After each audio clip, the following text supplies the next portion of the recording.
For today's video, our topic is all about stimulus response model, and our group will discuss all about this topic. So, let's get started.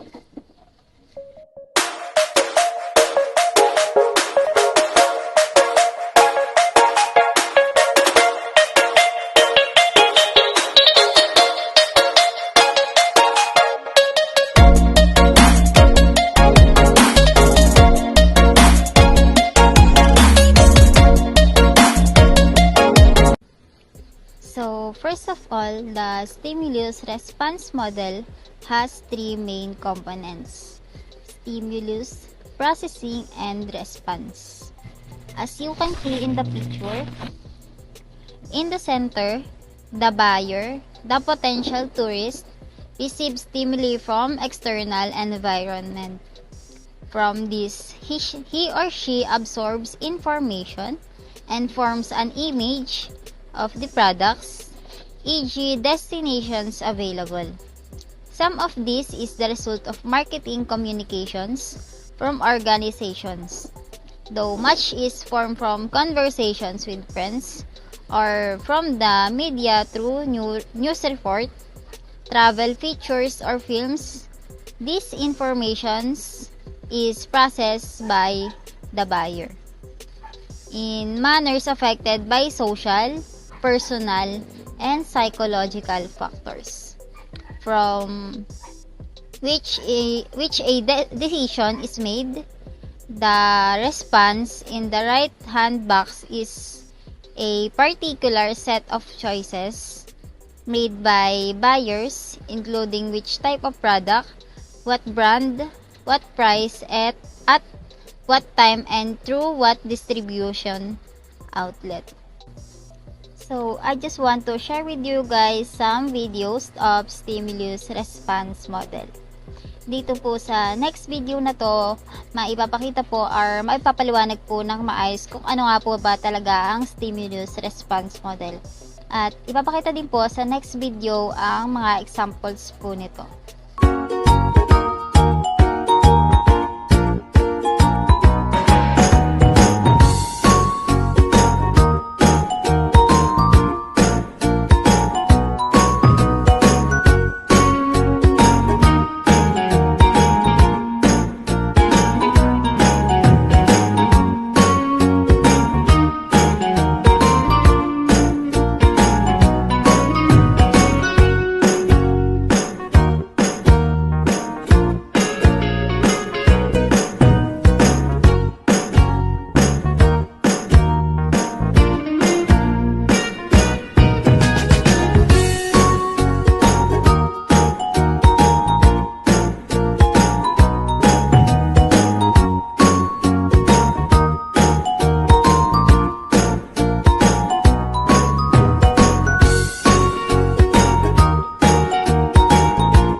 Hello guys, pupunta ako sa school ngayon and tandaan ko. So let's talk about the buyer characteristic influencing the decision. What is the buyer characteristic influencing decision? Buyer characteristic influencing the decisions. First is needs, desires, and motivates.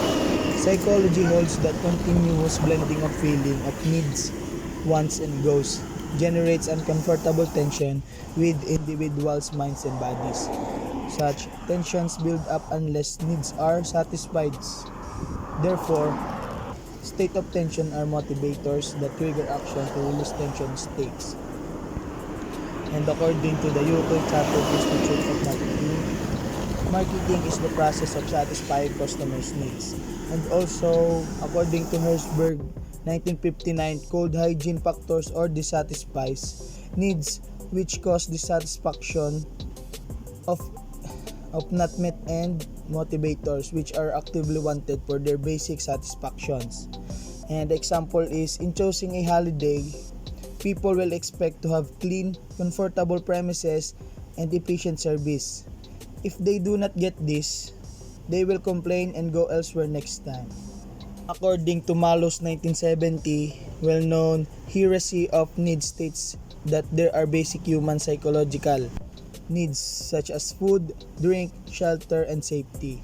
Once these are satisfied, these are replaced as motivators by higher needs or aspirators and self-development, where travel and tourism belong.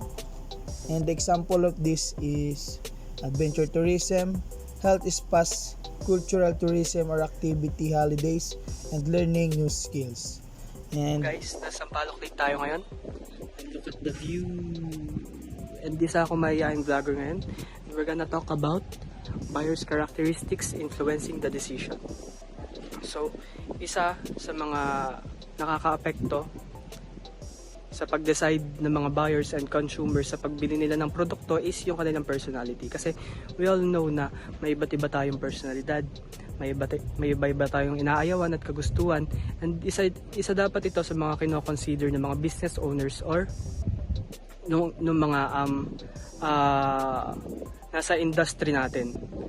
So yun, sunod is personal and economic circumstances, and isa rin sa nakaka-apekto syempre sa pagde-design nila is yung kanilang personal income. Kasi malay natin, 'di ba?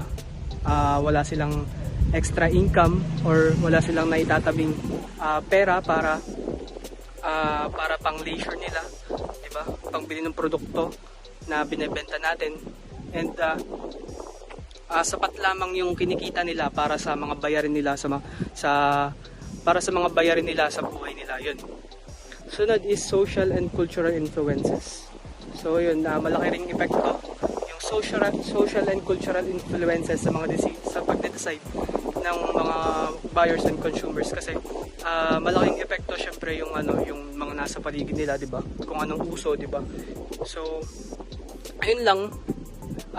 Sana nag-enjoy kayo. Next reporter. Information processing. So, what is information processing? Information processing is a theory used by physiologists to describe the stage of how individuals receive, deciphers, and react to daily occurrence of in their lives. Learn more about the definition of stage include information processing theory and the role of the three stage of memory. Perception. So, perception is becoming aware of organizing and interpreting this information so that it makes sense to us. Learning is what is happening when our brain is receiving information. Record is mold it and store it. Learning is occurred is a critical information is transferred from the short term of memory to the long term of memory, because if we have more than 7 pieces of information, is our short memory is a one time, so the part of learning. Classic conditioning is the process which is automatic, and conditioning response is paired with a specific stimuli. Second is operant conditioning. So, operant conditioning is called instrumental conditioning. Is learning process where behavior and modified approach the association of stimuli with reinforcement or punishment. In this operant, behaviors affect one of environment or condition to occur or not occur depending on their environmental consequence of the behavior. Attitude. Attitude, this is including favorable or unfavorable touch and feelings towards something developed and the result of the individual's own experience and learning, and the influence of his/her social reference of group and culture is an individual source of reconciliance misinformation with his/her existing partner of attitude and the experience of uncomfortable feelings known by physiologists as cognitive dissonance. He or she may refuse to accept an correct and grow incompletely. Long-held attitudes are difficult to change. This is always easier from the company to develop of product, and marketing message to appeal the people. Existing attitude that to try the change of them. So, nandito naman po tayo sa the consumer's decision-making process. So, one of the most widely used models of the consumer decision process is the piece-of process. Problem recognition, it involves the recognition of the states of tension an individual is feeling. For instance, in the choice of a holiday, this stage is where customers become aware that the holiday is the best solution to the tension and desires she feels. So, yun nga po, diba? Napapansin natin kapag holiday, diba, doon maraming tao, lalo na sa mga fast food, kasi na-feel nila, ay, holiday. So, free time ko, wala akong school, wala akong work. So, si customer or si consumer ay magkakaroon ng idea, what if mag-business ako, ganon, holiday ngayon, maraming tao, what if mag-bake ako ng ganito, gawa ko ng cake, mga ganon, kasi nga, diba, holiday, or naisip nila na magkaroon ng idea na magkaroon ng business. Marketers may choose to target their campaigns on existing customers or persuade new ones. This will create awareness of a brand to customers and potential customers, which is in return may steer them to act their needs and desires. As strong desire, she begins to seek information from formal and informal sources. She will likely encounter set of information awareness sets. So next naman po is evaluation of alternatives. This phase allows an individual to make detailed comparison of different products or service providers. So yung iba diba nagpapa-evaluation para malaman nila ano kaya yung magandang maging business, diba? So nagkakaroon ng evaluation about sa mga products, gano'n. Choice of purchase. This is when an individual makes the actual purchase. At this phase, marketers should facilitate speed and convenience by which product services reach customers. The availability of distribution channels should be ensured. So, diba, dito yung mga customer nagkakaroon ng choice if ano kaya magandang bilhin, and kaya nga may nagpapa-evaluate sila para malaman ng mga consumers. Evaluation of post-purchase experience. Service providers should make sure that customers have good experience with product service since this will affect future attitudes towards a company. So, ayun nga, yung mga service providers, kailangan nila ma-make sure na nagkakaroon ng magandang experience yung mga customer para babalik-balikan sila nito. And, ayun nga, para ma-suggest pa nila sa ibang tao yung naranasan nila and para pumunta rin dun sa store, diba? If a product service exceeds expectation, the customer will learn to associate the brand with positive emotion and the prospect of establishing some form of continuing relationship with that customer are high. If the experience is disappointing, the opposite will occur, and depending on the importance of the purchase, the consumer will never buy that product again. So, ayun nga, kailangan sa una pa lang is napasaya and nasatisfy na natin yung customer para babalik-balikan nila to and masabi pa nila sa ibang tao para mas dumami yung customers. Pero kapag yung customer is hindi siya nasiyahan sa product, maaari siyang hindi na bumili and maaari pa niyang sabihin sa mga iba pang tao na huwag doon bumili kasi nga hindi maganda yung service doon and yung product. So, kailangan talaga is masatisfy yung customer. Kailangan good service and quality ang product.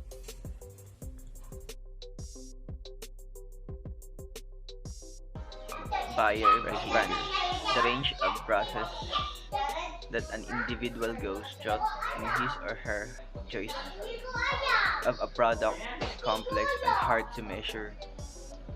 Websites linked with computerized reservations and ticketing systems are now used to derive information databases that can give marketers a rich source of knowledge about their customers.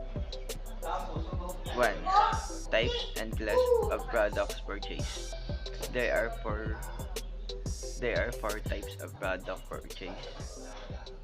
The first one is convenience goods, shopping goods, specialty goods, and unsourced goods.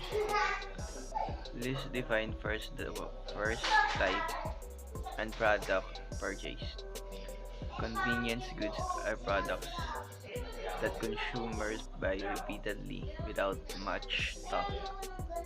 Example, gum, toilet, and soap. Shopping goods are product shoppers who typically spend more time researching and comparing before they buy. Third one, special good. Special good is the only product of its kind on the market. Last one is unsold goods are goods that people are not usually excited to buy. Number 2, frequency of purchasing. Special need has five types. The first one is serving age of elderly guests.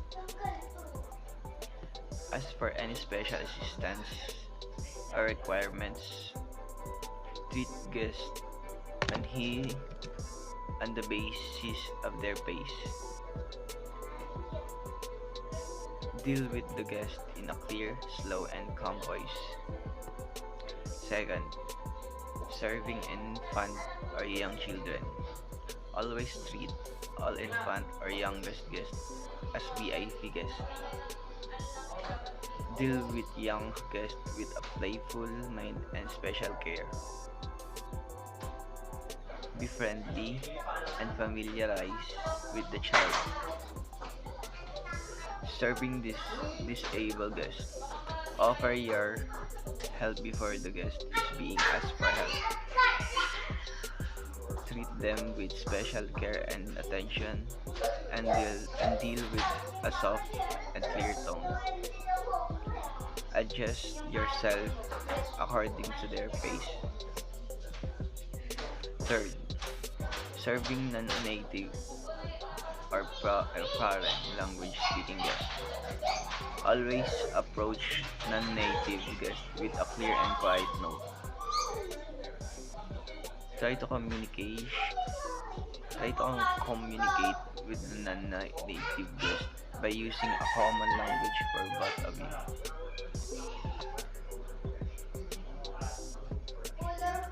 Next is, if you are unable to communicate with them, then ask for permission from the guest to find a personnel or a person who can help to communicate. Fourth, serving single guests. Arrange a comfortable seating arrangement with an interesting view. Serve the guest with special attention.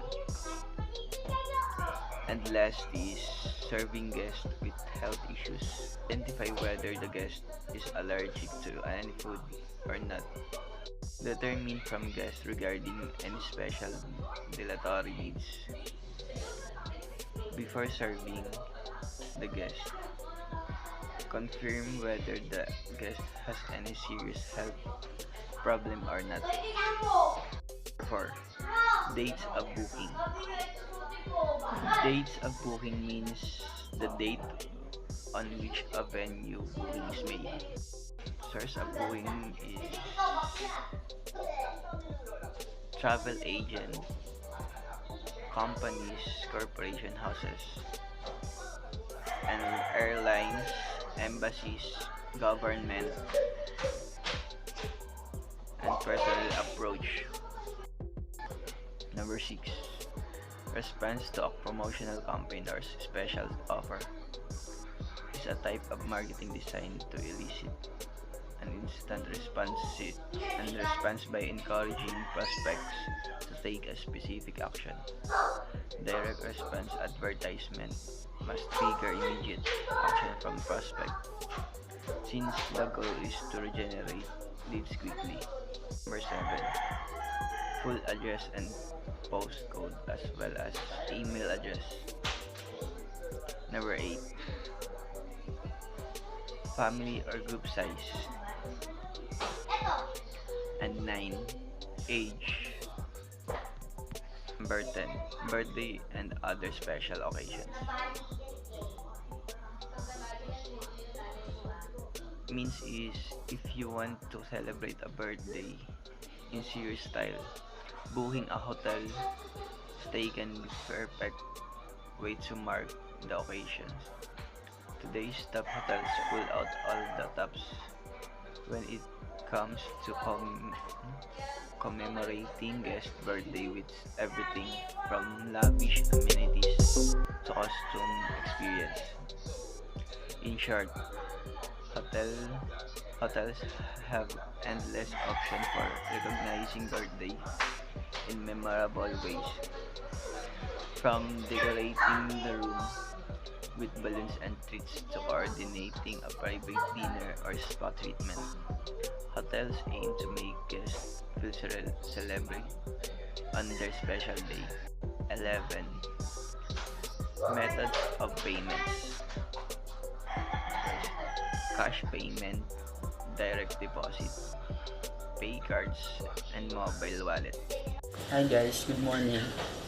I will discuss about using consumer behavior data for marketing. First one is database marketing. It is a strategy that involves the use of customer databases to create targeted and personalized marketing efforts. Companies collect and store information about their customer, such as demographics, purchase history, and preferences in a database. Second one is relationship marketing. It is a primarily driven knowledge gained and communicated by connected customer databases, often referred to as CRM.